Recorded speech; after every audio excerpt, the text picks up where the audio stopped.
Hello everyone.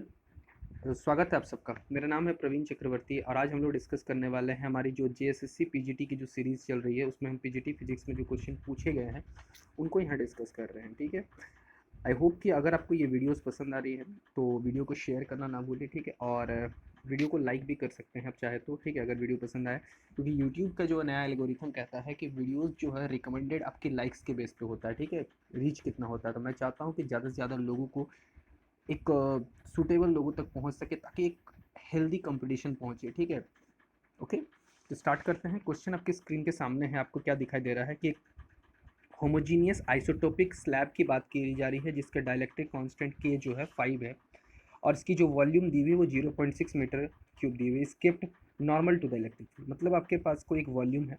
ठीक है, और इसके पास इसकी जो डाइलेक्ट्रिक कांस्टेंट की वैल्यू दी हुई है 5 दी हुई है और इसकी वॉल्यूम जो है वो 0.6 मीटर क्यूब दी हुई है। ओके, कहा गया है कि due to which electric field apply करने के कारण से इसमें एक डिस्प्लेसमेंट वेक्टर तैयार हो रहा है 5 × 10⁻⁻12 कूलम पर मीटर स्क्वायर। तो कहा गया कि इलेक्ट्रिक फील्ड का मैग्नीट्यूड कितना होगा जो आपने अप्लाई किया है। ओके, ऑप्शंस मैं आपको दिखा देता हूँ एक बार। 0.113 न्यूटन पर कूलम है, 0.23 है, 0.001 है, 0.02 है। ठीक है, वीडियो को पॉज करके आप पहले इस क्वेश्चन को खुद से सॉल्व कीजिए, फिर आप मेरे वीडियोस को कंटिन्यू आगे देख सकते हैं। ओके, तो चलिए देखते हैं इस क्वेश्चन को कैसे करके सॉल्व करते हैं। इस क्वेश्चन को कैसे करके सॉल्व किया जा सकता है। देखिए, सिंपल कि आपको पता होना चाहिए कि जो डी और ई में एक रिलेशन होता है। ठीक है, तो डी बराबर आपका होता है किसी मीडियम के लिए होता है एप्सिलन ई। ठीक है, डी क्या होता है, एप्सिलन ई। और एप्सिलन जो होता है वो क्या होता है, मीडियम की परमिटिविटी होती है। यार, मीडियम की परमिटिविटी को आप ऐसे डिनोट कर सकते हैं, वो होता है epsilon naught into epsilon R into E, जहाँ एप्सिलन आर ही क्या है, यहाँ पे कलर में चल गया, जहाँ एप्सिलन आर को ही आप क्या कहते हैं, डाइलेक्ट्रिक कांस्टेंट के नाम से या रिलेटिव परमिटिविटी के नाम से आप जानते हैं। ओके, तो यानी डी और ई में ये एक रिलेशन स्टे करता है। तो इसके हिसाब से अगर हम बात करते हैं ई निकालने की बात जब हम कर लेते हैं, तो ई निकालने के लिए D by epsilon naught into के। ओके, डी की वैल्यू आपके क्वेश्चन में गिवन है 5 × 10⁻⁻। ठीक है, मैं यहाँ से एक बार लिख के बता देता हूँ। डी की जो वैल्यू दी ई बराबर हमने क्या पढ़ा, डी बाई एप्सिलन नॉट के। डी की वैल्यू आप देख सकते हैं आराम से क्वेश्चन में 5 × 10⁻⁻12 है। ओके, एप्सिलन नॉट की वैल्यू आपको पता है 8.854 × 10⁻12 होता है इंटू, ओके, और के की वैल्यू क्वेश्चन में 5 दी। जब आप इसको सॉल्व करते हैं तो आपका आंसर आता है 0.113 न्यूटन पर कूलम। ओके, एक बेसिक क्वेश्चन है। आई होप कि आपको ये क्वेश्चन समझ में आया होगा। ठीक है, बढ़ते हैं अपने अगले क्वेश्चन की ओर। अगला जो क्वेश्चन है आप देख सकते हैं, ये क्वेश्चन है और ये है न्यूक्लियर फिजिक्स से रिलेटेड, हिंदी में है, मुझे भी डिकोड करने में थोड़ा समय लग गया।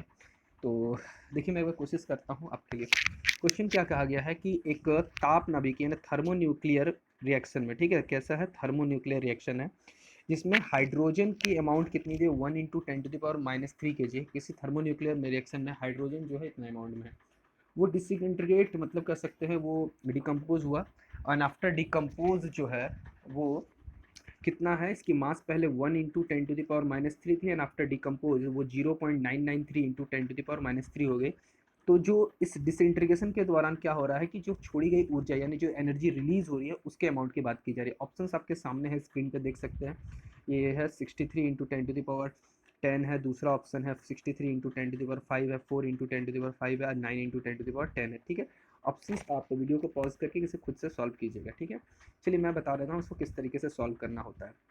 देखिए, सिंपल सा बात है, अगर आपके पास हाइड्रोजन किसी अमाउंट में था, अगली बार क्या हो गया कि हाइड्रोजन हीलियम में कन्वर्ट तो हो गया है लेकिन उसकी मास जो रिड्यूस हो गई है, तो जो रिड्यूस इन मास है, ठीक है, तो आपको पता है आइंस्टीन के मास एनर्जी इक्विवेलेंस रिलेशनशिप, जो मास ही होता है वो एनर्जी में कन्वर्ट होता है, यानी जो यहाँ मास का रिडक्शन हुआ है वही एनर्जी में कन्वर्ट हो रहा है। ठीक है, अगर हम इसका मास m1 है, इसका मास m2 है, तो जो m1 - m2 का जो रिडक्शन आपको देखने को मिल रहा है, ठीक है, वो कन्वर्ट हो जा रहा है एनर्जी में और उतनी ही अमाउंट ऑफ एनर्जी क्या होती है, रिलीज हो रही है। ठीक है, तो सीधा सीधे हम कह सकते हैं कि जो अमाउंट ऑफ एनर्जी रिलीज हो रही है, जिसे हम लोग कह सकते हैं डेल से आप डिनोट कर सकते हैं, वो क्या होगा, m2 - m1 या m1 - m2 जो भी आप कहेंगे, चेंज इन मास यानी मास डिफेक्ट आप कह सकते हैं, जिससे इंटू सी स्क्वायर। ठीक है, अगर आपको पता है जैसे कि ये 1 इंटू है तो 1 × 10⁻³ माइनस 0.993, ठीक है, 0.993 हो जाएगा इंटू 10⁻³ और जब इसे माइनस कर रहे हैं तो डिफरेंस में आपका आ रहा है 0.007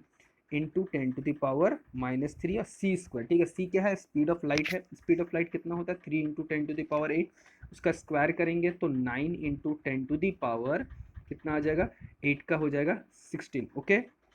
8 का क्या हो जाएगा 16। तो जब आप इस पूरे न्यूमेरिकल को सॉल्व करते हैं, ठीक है, इस पूरे न्यूमेरिकल को आप सॉल्व करते हैं तो आपका जो आंसर आता है वो ऑप्शन नंबर ए आता है, ठीक है। तो आई होप कि आपको ये चीज़ें समझ में आ गई होगी। एक बेहद ही आसान सा चीज़ था। यहाँ मैंने 2 ही क्वेश्चन डिस्कस किया। मैं क्वेश्चन की कुछ छोटा ही लेके चलूँगा, ज़्यादा बड़ा मैं क्वेश्चन की सीरीज नहीं करने वाला हूँ, ताकि आप भी बोर ना हो, ठीक है। मिलते हैं अपने नेक्स्ट वीडियो में। Thank you.